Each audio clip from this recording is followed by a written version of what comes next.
Every 2 hours நாங்கள் meal சாப்பிட்டே ஆகணும். ஃபாஸ்டிங் கூட இருக்க மாட்டாங்க அந்த பீக் டைமில். இந்த அந்த மீன் அந்த ஃபிசிக்கல் ஒர்க்லாம் விட்டுட்டு அந்த எக்ஸசைஸ்லாம் விட்டுட்டு ஒரு ஒரு நார்மல் லைஃப் ஸ்டைலில் வராங்களே, அப்போ வேணால் நீங்கள் சொல்கிறதெல்லாம் இருக்க முடியும். ஆனால் இந்த இன்டர்மீடியட் ஃபாஸ்டிங்லாம் இருக்க மாட்டாங்க.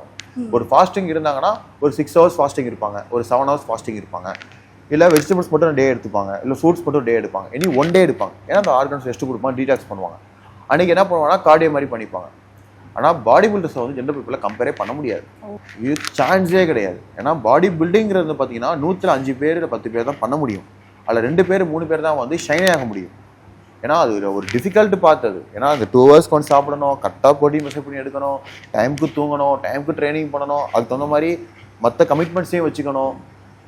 பட் நீங்கள் எப்படி கிடையாது.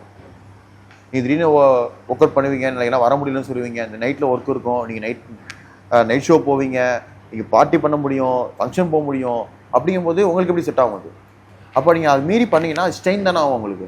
ஸோ நான் என்ன சொல்ல வரேன் அப்படின்னா, பாடி பில்டர்ஸ் லைஃப் ஸ்டைலே வேறு. அவங்க இதுக்குன்னே வந்து இல்லை ஒரு லைஃப் பேட்டர்னை வாழ்கிறாங்க, இவங்க லைஃப் பேட்டர்னை வாழ்கிறாங்க. இதுக்கு மாதிரி கமிட்மெண்ட்ஸ் இருக்குது, அது மாதிரி கமிட்மெண்ட்ஸ் இருக்குது. ஸோ மென்டலி இது 2 பேரும் மிங்கிள் பண்ணக்கூடாது. மிங்கிள் பண்ணீங்க அப்படின்னா உங்களால் வந்து ப்ராப்பராக பண்ண முடியும்.